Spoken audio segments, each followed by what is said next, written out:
Salam la famille, j'espère que tout le monde se porte bien. La leçon qui nous intéresse aujourd'hui concerne ce qu'on appelle les pronoms relatifs simples. Après avoir expliqué clairement et évidemment les pronoms relatifs composés, nous citons quelques pronoms yoo xam ni defe naa ni expliqué woon nañ ko ci la leçon passée bien avant. C'est la raison pour laquelle ñu ñëw toftal liñ ci li nga xam ne moom moo amoon relation di le pronom relatif simple consécutivement. tey kon leçon bi loolu adressé woo concerne loolu directionné wu ci li nga xam ni moom lañ tuddee les pronoms relatifs simples. ñu jëm ko expliquer d'une manière pacifique et claire. Avant tout, nous vous réclamons pour que ngeen abonné waat sur la chaîne fekkee abonné gu leen yow mi seetaan pour être le premier à savoir quand une nouvelle vidéo est disponible. nga abonné te bés cloche de notification bi ngir heure bu ñu dugalee benn vidéo nga mën a bokk ci ñi nga xam ñoo ko njëkk jot njëkk koo seetaan gën cee jariñu bu baax a baax. ginnaaw loolu kon le pronom relatif simple lan mooy position lan mooy rôle am luy taxawaayam kañ lañ koy utiliser ak kañ lañ ko dul utiliser tey mooy li ñu soxal aujourd'hui. wala ñëw dugg automatiquement ci li nga xam ne moom mooy continuer la leçon. Voilà, comme vous voyez le pronom relatif arab di ko wax damir wasli tey mu nekk damir wasli al basita. balaa dara xew ñu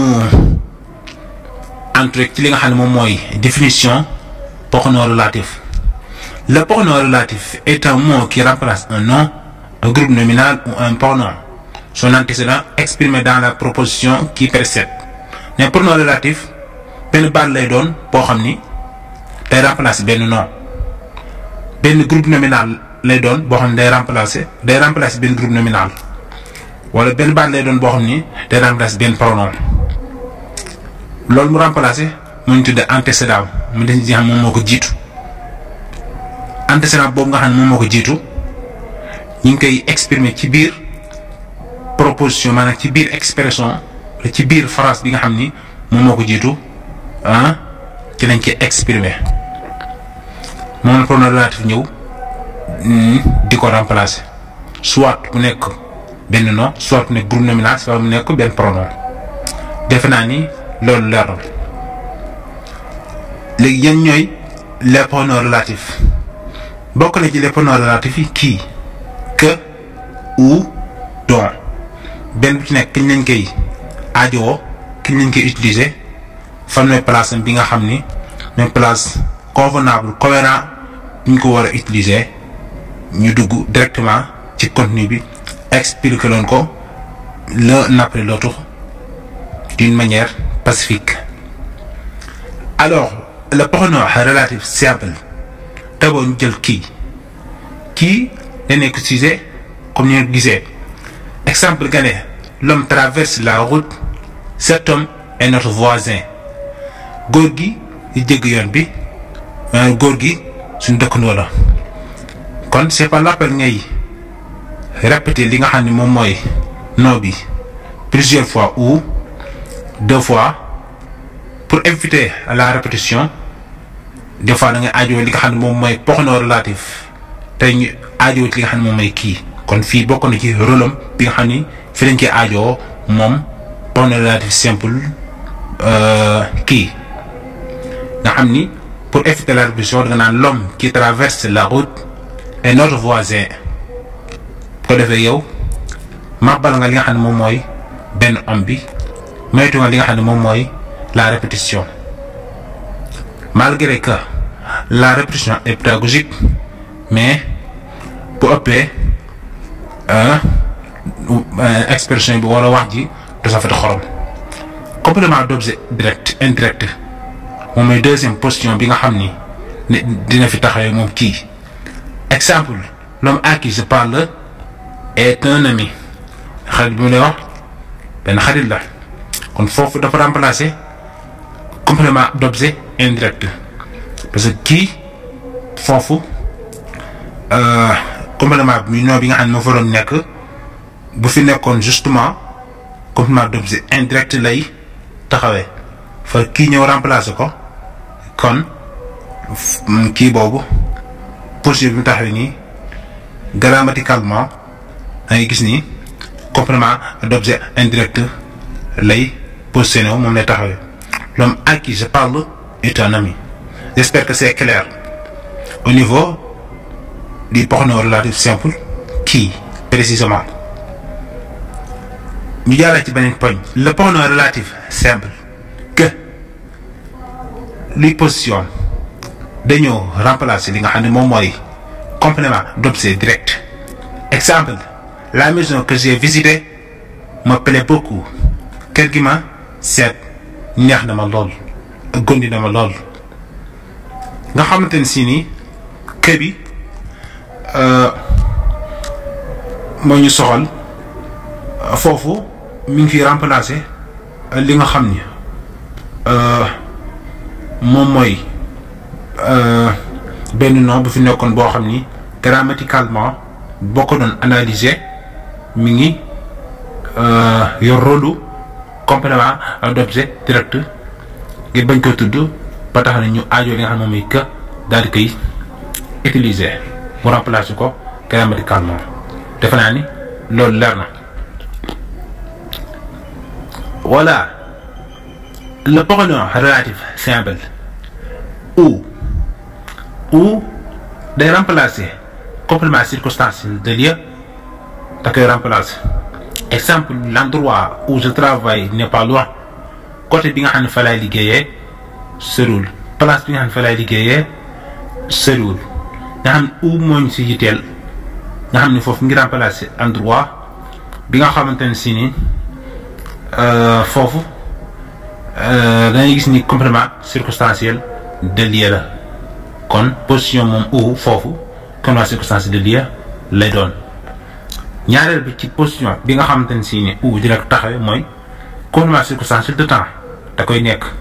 Exemple nga daal ne 1984 dafa joxe exemple ci 1984 bu neexee joxe beneen exemple 1997 exemple c'est l'année où je suis né 2001 c'est l'année où je suis né nga xamante ne si ne où googu mi ngi yor. Rôle complément circonstanciel de temps parce que mi ngi remplacer li nga xam ne moom mooy comme date bi nga xam ne fi la judd comme complément circonstanciel de temps la comme defe naa ne loolu leer na. donc def naa ne mooy dernièrement ci complément ou pronom relatif simple complément d'objet direct indirect lay remplacer construit avec de complément d'objet indirect boo xam ne dañ ko tëgg à travers de préposition de jaaree ko ci préposition de moom la ñëw di ko remplacer. Exemple nga ne voici l'ami je t'ai parlé de cet ami ku nga xam ne ami répété nañ ko 2 fois c'est pas l'appel inutile ñuy répéter li nga xam ni moom mooy baat bi muy nom bi dañu gis ko fii ci phrase bi muy ami 2 fois dañ daal di utiliser donc mën ñoo aider ci éviter li nga xam ne moom mooy la répétition. kon lu ñu wax ñaan voici l'ami dont je t'ai parlé voici l'ami dont je t'ai parlé nga xam ne foofu dindi nga li nga xam ne moom mooy la répétition bi nga xam ne répété woon nga ko ci premier exemple bi ni nga defee kon foofu nga xam ne don bi mu ngi yor rôle complément d'objet indirect construit avec de parce que boo xoolee de cet ami na don bi ñëw remplacer ci suuf je t'ai parlé de cet ami ñu suuf daane voici l'ami dont kon dafa taxawaayu de cet ami bi dont je t'ai parlé kon gisoo fa desert ami kon day woon ni doom moom moo ko remplacer kon lii mooy rôle am li muy travail moom pronom relatif simple nga xamee ko noonu. Voilà le pronom relatif simple dont ba tey day remplacer complément du nom. Exemple, cette maison a une piscine, les fenêtres de la maison sont ouvertes. Kër gi am na piscine fenêtre kër gi dañu tijjeeku kon foofu gis nañu la maison répété nañ ko 2 fois jërul ñu koy répété lu ñu def bu ñu indi pronom relatif simple dont dinaa la maison dont les fenêtres sont ouvertes à une piscine kër gi nga xamante ne si ne fenêtre dañoo ubbeeku am na benn piscine kon loolu c'est trop facile là nga xam ni don bi dafa ñëw daal di remplacer beneen maison bi nga xamante ne si nii tudd moo ko ca premier exemple ba ci ak répété goo xamante ne si ni jaru ko woon nga ñëw indi la don xam ni don bi kon foofu day yor rôle comme naa du nom comme noonu la remplacer mi maison gi fi nekkoon. Troisième position bi nga xam ni don dafay taxawee di remplacer li nga xam ne moom mooy benn ci ñu waxoon ni moom lay remplacer ñu ne complément d'adjectif lay remplacer moom don. Exemple, Ali est un élève, ben élève là. Je suis satisfait de cet élève. Kon xam ne élève répété nañ ko ñaari yoon jaru ko woon. Exemple bi suuf ñëw ne la ni ngay moytoo la répétition c'est trop facile. C'est tout simplement Ali est un élève dont je suis satisfait. Ali ben élève la boo xam te ni gërëm naa ko. nga xam ne foofu amut répété li nga xam ne moom mooy élève bi kon foofu don bi mi ngi taxawaayu complément d'adjectif de la place kon ndax yaa ne woon Ali est un élève je suis satisfait de cet élève mu ko gërëm fii nga ne Ali est un élève dont je suis satisfait kon foofu complément d'adjectif la lay doon parce que li mandargalisé foofu moom mooy ak melal bi melal élève bi moo tax complément d'adjectif lay doon def naa ni boo ko ànd ak sa conscient xalaat ci xool ko bu baax mentalement da nga ko comprendre li nga xam ni moom la bëgg a wax wala ñu def en résumé ci li nga xam ni moom moo jot a passé ci les pronoms relatifs simples mu ne kii day nekk sujet nekk complément d'objet indirect bu dee que day nekk complément d'objet indirect seulement bu dee ou avec accent bi foofu day nekk complément circonstance de lieu yu nekk complément circonstance de temps bu dee don day nekk complément d'objet indirect nekk complément du nom di remplacer complément d'adjectif kon yii yëpp benn bu ñu nekk lii mooy rôle am li lay taxawee bu nekk ci phrase bi des fois. Voilà, j'espère que l'explication est efficace.